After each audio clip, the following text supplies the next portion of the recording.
Yes, this gives a relation between P and Q. So can I pick any Q? No, because the Q has already been fixed by this. So you start off with the A sequence, and that gives you Q, which you're not allowed to change anymore. So I mean, this tells you how to get the n+1 row, all the columns except the k equals 0 column from the row above. And then you need one more rule which tells you how to get the 0th column n+1 row from the row above, which is what the Z sequence. So then you've specified exactly how to get all the entries in the triangle. Nothing to do with the P and Q. But it turns out that will give you a Riordan array, and if you want to know what the P and Q are corresponding to that Riordan array, they're unique. Q is unique, it's a unique solution to that equation there, and P is also unique because there's only one P you can get from this. So we'll now look at some applications of this. Okay, so we looked at applications of the partial sum theorem, which gave us. I should mention. I mean, it might not have looked that impressive. There's a lot of work done on using this partial sum theorem. If you look at the 1994 paper by Sugmoli, he goes into gets very exotic looking identities. So there's a lot you can do with it. But now we're looking at the applications of this A and Z sequence technique. So we'll start off what Spugnoli refers to as coloured walks in his 1994 paper. And we consider what's called a positive walk. He also looks at what a positive walk is a walk along the integer lattice, but only in the positive direction, or only positive numbers. So we start from the origin and walk along. We're allowed to reach any non-negative integer. And a positive walk in general is composed of right unit steps, what are called surplus steps, it sounds a bit strange. You take what's called a step, but you don't actually move anywhere, okay? And then you've also got steps to the left, of course.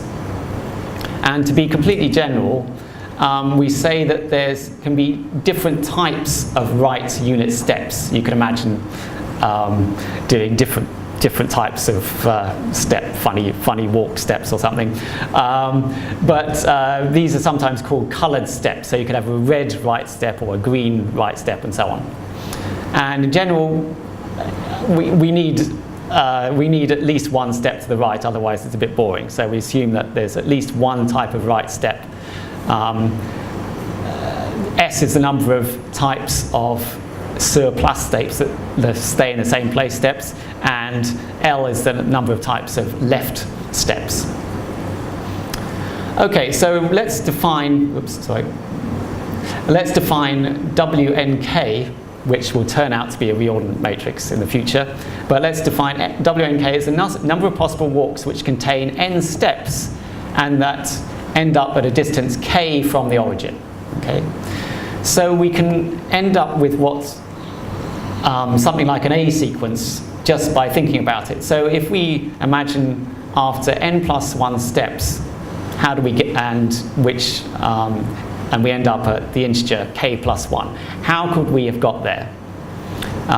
Well, we look at the row above and say, well, what happens? Well, we could have got there by taking a right step from the integer k, one of our right steps. Okay, so if we take a right step from the integer k, we end up at k+1, and we can do that r ways. Or we could have got to the n+1 after n steps. We've actually already got there to k+1. We just stay in the same place. So there's s possible ways of doing that.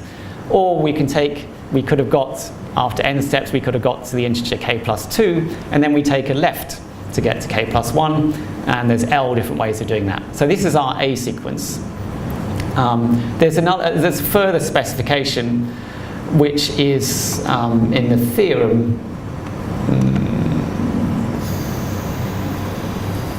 Okay. Yeah, the Q1 is not allowed to be 0, so we definitely have diagonal elements which are non-zero. So then we can talk about a Riordan array. The A corresponding to this is simply, we just match the coefficients, so it's the coefficient of 1, coefficient of x squared are S and L. And then if we can write down an A sequence, then it automatically means that W and K are entries in a Riordan array. So we just need to find P and Q. So using the formula for Q, if we plug Q into this expression, we get a quadratic equation for Q. Okay, so we get R plus S times Q plus L Q squared times X equals Q. Solve the quadratic, you end up with this. You of course get two solutions to quadratic. This is the only one which gives you a valid generating function. The other one gives you 1 over x and stuff. It's basically because if you see this 1 minus x will get cancelled by this when you expand it, so you end up with something nice. Then we also need to find Q. So we find Q from the Z sequence. So if we think about it, if you're at the origin, and it's the n plus 1 step, how could you got to the origin? Well, you could have been at the origin last time at step n, and there's s ways you could stay at the origin, or you could have been at 1 and then you take L different types of left step. Okay, so that's your Z sequence, and the generating function is just S plus L times X, and then we use the formula Px equals P naught 1 minus X times Z of Q. Do some algebra, and we end up with an expression for P.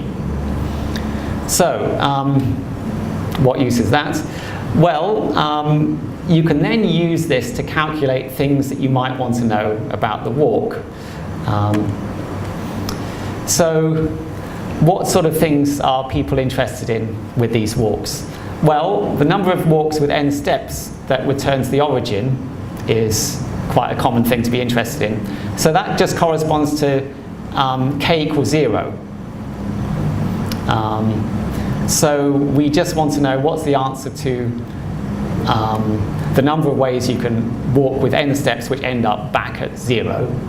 And that's simply Pn. So it's you get the answer from looking at the first column in the Riordan array. And the generating function of that, of course, is just Px. You might want to know what's the total number of walks with n steps, from which, well, the n steps could be for any value of k from 0 to n. So you sum up all the possible values for k with n fixed, and you get the row sum rho n. You might also want to know what the mean distance from the origin of all those walks are with n steps. And then for that, you need to know the distance travelled times the number of steps, and then that gives you the top, and then the bottom you just divide by the number of walks. Okay, so all of these things we actually know how to calculate already. The row sum, okay, well, the Pn itself is just from the generation function of Px. This is the row sum. This is the weighted row sum. We've actually come up with formulas for those already. Back here. So the row sum you can get from this, and the weighted row sum you can get from this.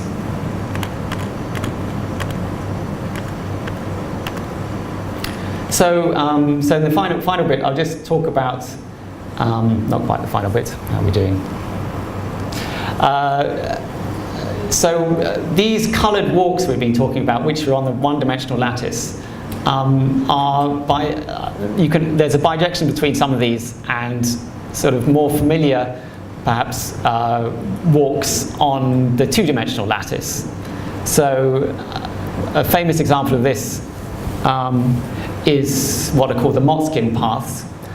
So Motzkin path, you start at the origin on the two-dimensional integer lattice, and the rule is that you must always finish on the x-axis, and you're not allowed to go below the x-axis. And the types of step you're allowed are basically 1, 1, like this step here, or 1, 0, which is just horizontal, or 1, minus 1, which is going back. Okay. So it's fairly clear that there's a bijection between a Motzkin path and these coloured walks we were just talking about, the R, S, and L equals 1 case. Because basically, You can, if you project a Motzkin path onto the y-axis, you end up with a coloured walk of this specification. So a 1, 1, a right step is equivalent to sort of going up 1. A 1, 0, just going horizontally, is just equivalent to staying in the same place on the y-axis, and a downward step is just equivalent to going downwards on the y-axis, or left step if you're looking along the y-axis as your integer line. So we can calculate things for Motzkin paths then. We already have the formula. So if we go back to, we said, okay, we've got the generation function for px. All we have to do is put s equals 1 and l equals 1 and r equals 1 into this. And we have the generating function for these Motzkin walks. And we can calculate the number of walks with n steps is simply the nth coefficient of that generating function. So if you put that into the quadratic formula for p with rsl equal 1, you end up with this formula here. This is a well-known generating function which gives you this series here, which are actually called the Motzkin numbers. And these, just reading off these numbers, give you the number of possible Motzkin paths with n steps. So for example here, these are all the possible paths with 4 steps. Notice, of course, each step you're moving 1 in the x direction, so they all have the same length along the x-axis. So there's 1, 2, 3, 4, 5, 6, 7, 8, 9 different ways you can do it, which corresponds to this 9 here. So it's 9 different Motzkin paths of length 4. But you did this sort of by magic using the Riordan array without sort of thinking in detail about what these paths are. It just comes out. Okay, something with the Dijk path or Dijk, I think people call it Dijk path, but I was always wondering whether you call it Dijk or Dijk path. Neither sound particularly good. Anyway, I think people call it a Dijk path. Is basically the same as a Motzkin path, but you're not allowed the stay in the same place step, so it's slightly simpler than a Motzkin path. So here we can do the same thing. It's again a bijection with the coloured positive